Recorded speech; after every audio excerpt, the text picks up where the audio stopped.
നമസ്കാരം. അപ്പം ഇന്നേ എന്താ പറ്റി വെച്ചാൽ കറണ്ട് ഇല്ല, മഴ അറിയാലോ, കേരളം മൊത്തം മഴയാണ്.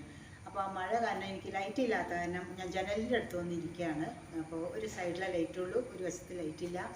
എല്ലാവരും ക്ഷമിച്ചേക്കുക, ഓക്കെ. അപ്പോൾ ഇന്നത്തെ വിഷയം എന്താണെന്ന് വെച്ചാൽ, ഇന്ന് ഞാൻ കുറച്ച് കാര്യങ്ങൾ നമ്മുടെ ഈ പ്രായത്തിനിടയ്ക്ക് നമ്മൾ എന്തൊക്കെ അനുഭവിച്ചു, എന്തൊക്കെ ചെയ്തു എന്നൊക്കെ നമുക്കറിയാമല്ലോ. നമ്മൾ എൻ്റെ ഏജിലുള്ളവർക്ക് പ്രത്യേകിച്ച് അറിയാം അല്ലേ. അപ്പോൾ അങ്ങനെയുള്ള കുറച്ച് കാര്യങ്ങൾ പറയാൻ വിചാരിച്ചിട്ടാണ് കേട്ടോ.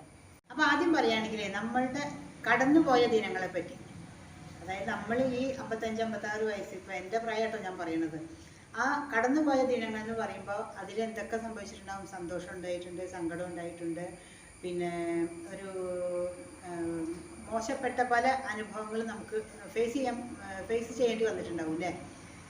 അതിനിടയ്ക്ക് നമ്മൾ കുറേ കണ്ടുമുട്ടിയ മുഖങ്ങളും ഉണ്ടാവും, ശരിയല്ലേ. ആ സന്തോഷത്തിൽ, നമ്മുടെ സന്തോഷത്തിലൊപ്പം നിൽക്കാനും നമ്മുടെ ദുഃഖത്തിൽ പതുക്കെ മാറിപ്പോവാനും, ചിലപ്പോൾ ചിലവർ നമ്മുടെ ദുഃഖത്തിലൊപ്പം നിൽക്കൂട്ടോ, ഇല്ലാന്ന് ഞാൻ പറയില്ല.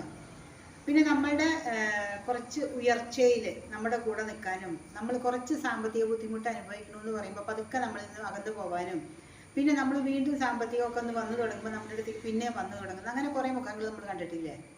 പിന്നെ നമ്മളുടെ ഈ ജീവിതത്തിൽ നമ്മൾ കുറേ തെറ്റായ തീരുമാനങ്ങൾ എടുത്തിട്ടുണ്ടാവും.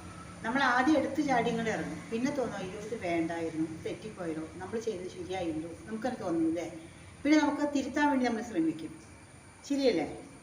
പിന്നെ എന്താണെന്ന് വെച്ചാൽ കഴിഞ്ഞു പോയ സമയം, നമ്മൾ ഇതൊക്കെ നമ്മളെടുത്ത് ചില സമയത്ത് നമ്മൾ എന്തൊക്കെയോ ചെയ്തു പോകും, പിന്നെ നമുക്കത് തിരിച്ച് കിട്ടില്ലല്ലോ അല്ലേ. കഴിഞ്ഞു പോയ സമയം എന്ന് പറയുമ്പോൾ അങ്ങനെയല്ലേ. അപ്പോൾ പിന്നെ നമുക്ക് ഒരു വിഷമം തോന്നും, അയ്യോ അത് ആ സമയത്ത് അങ്ങനെ ചെയ്യേണ്ടായിരുന്നു, അല്ലെങ്കിൽ നമ്മളുടെ വിലയേറിയ സമയം നമ്മൾ കളഞ്ഞു, അല്ലെങ്കിൽ അങ്ങനെ പല കാര്യങ്ങളും അല്ലേ.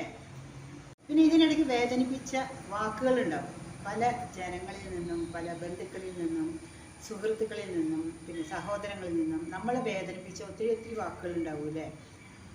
നമ്മൾ ചില സമയത്ത് പൊട്ടിക്കരഞ്ഞിട്ടുണ്ടാവും, ചില സമയത്ത് നമ്മൾ അടക്കി പിടിച്ചിട്ടുണ്ടാവും, ചിലപ്പോൾ നമുക്ക് ഒരു വൈരാഗ്യം തോന്നിയിട്ടുണ്ടാവും, ശരിയല്ലേ. ചിലത് നമ്മൾ തനിച്ചായ നിമിഷങ്ങൾ ഉണ്ടായിട്ടുണ്ടാവില്ലേ, ആരും ഇല്ലാത്തൊരവസ്ഥ, ചില അനുഭവങ്ങളിലൊക്കെ നമ്മൾ ഒറ്റപ്പെട്ടു പോയിട്ടുണ്ടാവും അല്ലേ.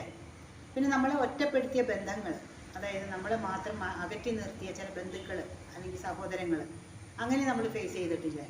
പിന്നെ ഇതിലെല്ലാം ഉപരി നമ്മളെ സ്നേഹിച്ച കുറേ പേരുണ്ടാവും അല്ലേ, നമ്മുടെ മനസ്സ് കീഴടക്കിയ കുറേ പേരുണ്ടാവും. അവരെ നമ്മൾ തിരിച്ചറിയുകയും ചെയ്യൂലേ. അത് ചിലപ്പോൾ ഒരു പക്ഷേ വൈകിയായിരിക്കും നമ്മൾ തിരിച്ചറിയണത് അല്ലേ. ഈ നമ്മൾ വന്ന ഈ വഴികൾ, നമ്മൾ കടന്നു വന്ന ഈ അനുഭവങ്ങൾ, ഇതെല്ലാം നമുക്കൊരു പാഠമായിരിക്കണം, ശരിയല്ലേ. നമ്മൾ തിരിച്ചറിയുകയും വേണം. കാരണം നമ്മളിതൊന്നും അറിയാത്തൊരു വിഡ്ഢിയെ പോലെ ആയിക്കഴിഞ്ഞാൽ നമ്മൾ വീണ്ടും വിഡ്ഢിയാക്കപ്പെടും എന്നുള്ളതാണ്. ഞാൻ പറഞ്ഞത് ശരിയാണെങ്കിൽ ഒന്ന് കമൻറ്റ് ചെയ്യൂ കേട്ടോ. ഇഷ്ടപ്പെടുകയാണെങ്കിൽ ഒന്ന് ലൈക്ക് ചെയ്തു.